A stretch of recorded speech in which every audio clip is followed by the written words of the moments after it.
చాలా పెద్ద పెద్ద ప్రకటనలు నిన్న చేసినట్టుగా పత్రికల్లో చూశాం. మేమందరం కూడా ఉదయం 10 గంటలకే వచ్చి కూర్చున్నాం. జూపల్లి గారు వస్తే శాలువా కప్పి స్వాగతం పలికి ఆ తర్వాత పత్రికల సమక్షంలో మాట్లాడదాం జూపల్లి గారితో, అన్ని విషయాలు రాష్ట్ర ప్రజలు కూడా చూస్తారు. గౌరవ మంత్రి గారు మరి ముఖ్యమంత్రి గారు పంపితేనే వస్తున్నాడని మేము అనుకున్నాం. మరి ఆయన రాలేదు, ముఖం చాటేసినాడు. ఇప్పుడు ఎక్కడో కూర్చొని మళ్ళీ సేమ్ డైలాగులు, మళ్ళీ చేతగానోడికి మాటలు ఎక్కువ అని, సవాలు స్వీకరించే సత్తా లేదు, ఇచ్చిన మాట నిలబెట్టుకునే తెలివి లేదు, మళ్ళీ ఎక్కడో కూర్చుని పనికి మళ్ళీ డైలాగులు కొడతా ఉన్నారు.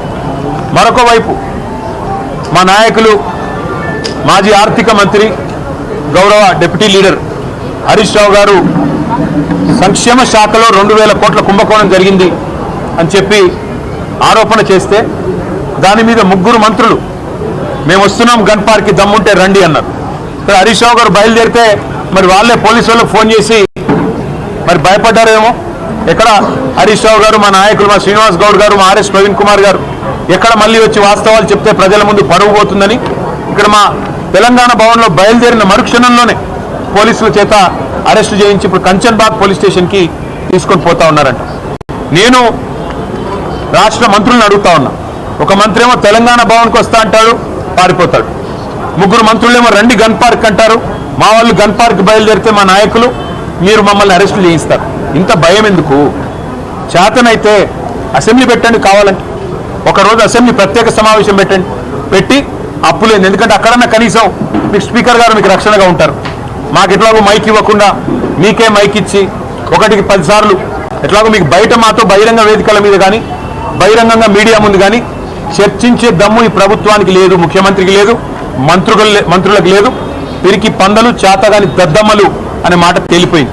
కాబట్టి ఈ చేతగాని వాళ్ళు సవాళ్ళు ఎందుకు వేయాలా, సవాళ్ళు ఎందుకు విసిరాలా, ఎందుకు మాట్లాడాలా గొంతులు పెంచుకుని? చేతనైతే ముఖ్యమంత్రి గారు, మంత్రులకు నేను చెప్తా ఉన్నా, కనీసం స్పీకర్ గారు మీకు రక్షణ గోడ లాగుండే, రక్షణ కవచం లాగుండే అసెంబ్లీ అయినా పెట్టండి. పెట్టి మాకు మైక్ కట్ చేయకుండా మాకు గంట అవకాశం ఇవ్వండి. మీరు కావాలంటే 5 గంటలు మాట్లాడుకోండి, మేము వద్దంటలేదు. ఎవరేంటో ప్రజలు చూస్తారు, ఎవరు చెప్పేదానిలో వాస్తవం ఉందో ప్రజలే తెలుస్తారు.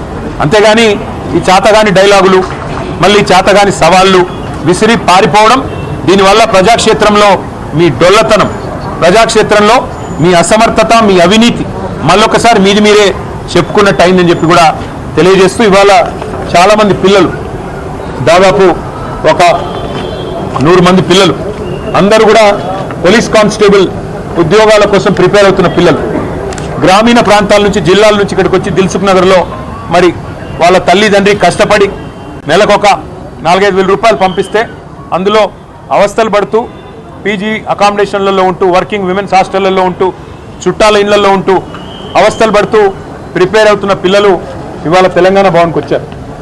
వచ్చి వారందరూ చెప్పింది ఏమంటే, అన్న మీ ప్రభుత్వం ఉన్నప్పుడు ఆనాడు మీరు మొత్తం 9.5 ఏళ్లలో పోలీస్ నోటిఫికేషన్లు మీరు 46,600 ఉద్యోగాలకు మీరు పోలీస్ నోటిఫికేషన్లు ఇచ్చారు.